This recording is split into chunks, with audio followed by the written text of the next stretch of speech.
মনে করো দুটি মৌল একটি বিক্রিয়ায় অংশগ্রহণ করেছে। একটি মৌল হলো হাইড্রোজেন আর একটি হলো ধরো অক্সিজেন, ঠিক আছে না?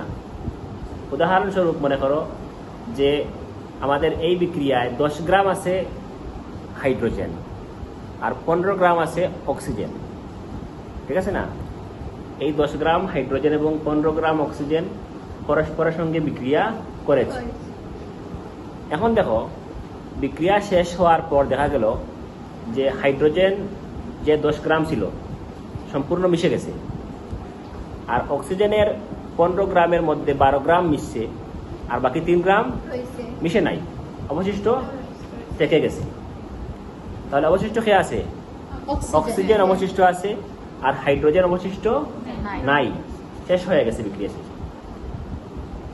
তাহলে আমরা বুঝলাম যে কখনো কখনো এরকম হতে পারে একাধিক বিক্রিয়ক কোনো বিক্রিয়া অংশগ্রহণ করলে বিক্রিয়া শেষ হওয়ার পর কোনো বিক্রিয়ক অবশিষ্ট থাকবে আর কোনোটি কি হবে? নিঃশেষ হয়ে যাবে।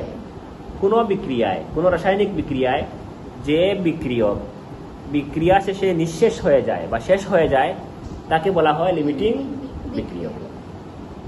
যেটা অবশিষ্ট থাকবে সেটা লিমিটিং বিক্রিয়ক নয়, যেটা কি হবে? নিঃশেষ হয়ে যাবে বা শেষ হয়ে যাবে, সেটা হলো লিমিটিং বিক্রিয়ক। বুঝতে পারছো? এটা হচ্ছে একটা উদাহরণ।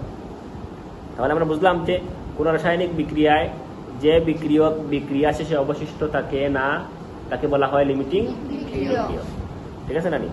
লিমিটিং বিক্রিয়কের মধ্যে কি করতে হয়? বের করতে হয়। কার মধ্যে?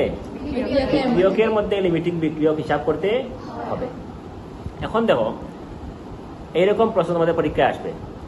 কখনো কখনো সরাসরি সমীকরণ দিয়ে বিক্রিয়া দেওয়া থাকবে, আর কখনো কখনো তোমাদের বইয়ের মতো, তোমাদের বইয়ের 134 পৃষ্ঠায় দেখো একটা প্রশ্ন আছে, 5 গ্রাম হাইড্রোজেন গ্যাসের সাথে 75 গ্রাম ক্লোরিন গ্যাস মিশ্রিত করা হলো, এখানে কোন বিক্রিয়কটি লিমিটিং বিক্রিয়ক? এখানে কিন্তু দুইটা মৌলের নাম দেওয়া আছে, বিক্রিয়া দেওয়া নেই। তাহলে তোমাকে বিক্রিয়া প্রথমে লিখতে হবে। কি করতে হবে? প্রথমে তোমাকে বিক্রিয়া লিখতে হবে, ঠিক আছে না?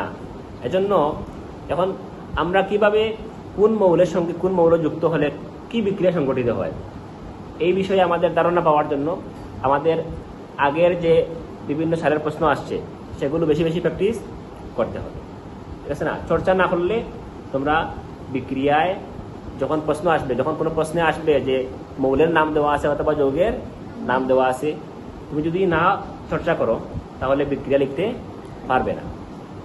এখান থেকে প্রথম প্রশ্ন আসবে একটা বিক্রিয়ায় কোনটি লিমিটিং বিক্রিয়ক তা নির্ণয় করো। দ্বিতীয় আরেকটি প্রশ্ন আসতে পারে, সেটা হলো তোমাকে প্রশ্ন করবে যে মনে করো তুমি একটা উদাহরণ যে আমরা হাইড্রোজেন এবং অক্সিজেনের এই দুইটি মৌলের মধ্যে বিক্রিয়া সংঘটিত করে পানি পেলাম, H2O পেলাম। কি পেলাম? H2O পেলাম, ঠিক আছে না? অথবা একটা উৎপাদ পেয়েছি, যে কোনো একটা উৎপাদ। এখন মনে করো তোমার উদ্দেশ্য ছিল কি? 23 গ্রাম উৎপাদ পাওয়া। কত গ্রাম? 23 গ্রাম। আমরা যদি ভাগ করি তাহলে 10 গ্রাম মনে করো হাইড্রোজেন, আর কত যোগ করলে 23 হবে? 13 গ্রাম কি হবে? অক্সিজেন।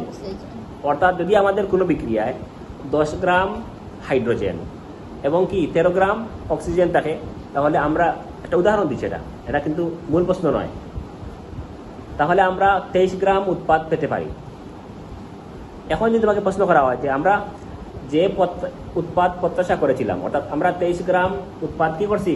প্রত্যাশা করেছিলাম যে আমরা এতটুকু পাওয়ার সম্ভাবনা আছে, কিন্তু এতটুকু পাইনি, আমরা আরো কম পেয়েছি। এর কারণ কি? নিশ্চয়ই এর কারণ কি? এর কারণ হলো আমাদের বিক্রিয়কের মধ্যে যে কোনো একটি উপাদান কি আছে? কম দেওয়া আছে। মনে করো আমাদের হাইড্রোজেন প্রয়োজন 10 গ্রাম, ঠিক আছে, 10 গ্রাম দেওয়া আছে, কিন্তু অক্সিজেন প্রয়োজন 13 গ্রাম, দেওয়া আছে মনে করো 10 গ্রাম।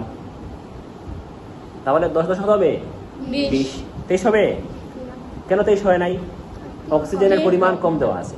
তাহলে যদি কোনো প্রশ্ন আসে এরকম যে আমরা উপযুক্ত বিক্রিয়ায় প্রত্যাশিত উৎপাদ কেন পাইনি, তাহলে তোমাকে বের করতে হবে যে এই বিক্রিয়ায় কত গ্রাম কোন যৌগের কত গ্রাম প্রয়োজন ছিল। এবং কত গ্রাম উদ্দীপকে দেওয়া আছে। যেটা কম দেওয়া থাকবে আমরা কি লিখবো, যে এটা এত পরিমাণ প্রয়োজন ছিল কিন্তু আমাদের উদ্দীপকে এত গ্রাম দেওয়া হয় না, আরো কম দিছে, এজন্য আমরা প্রত্যাশিত উৎপাদ পাইনি। এই লিমিটিং বিক্রিয়কের মধ্যে আগে আনসার। লিমিটিং বিক্রিয়ক প্রশ্নের আনসার করতে হলে আমাদের প্রথম কাজ হলো, 1 নম্বর কাজে আমরা কি করব, প্রথমে আমরা বিক্রিয়া লিখব। বিক্রিয়া লিখে আমরা সমান চিহ্ন দিয়ে উভয় পক্ষে সমতাকরণ করব। কি করব? এজন্য আমরা কি করছি, এই অধ্যায়ে লিমিটিং বিক্রিয়কের আগে কি করছে, সমতাকরণ শিক্ষা দিছে। তার আগে রাসায়নিক সমীকরণ কিভাবে লিখতে হয় তা শিক্ষা দিছে না?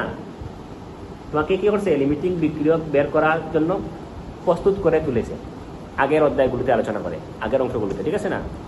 এজন্য আমাদের প্রথম কাজ হলো কি করা, লিমিটিং বিক্রিয়ক বের করতে প্রথম কাজ বিক্রিয়া লেখে বিক্রিয়ায় উভয় পক্ষে কি করা, সমতাকরণ করা।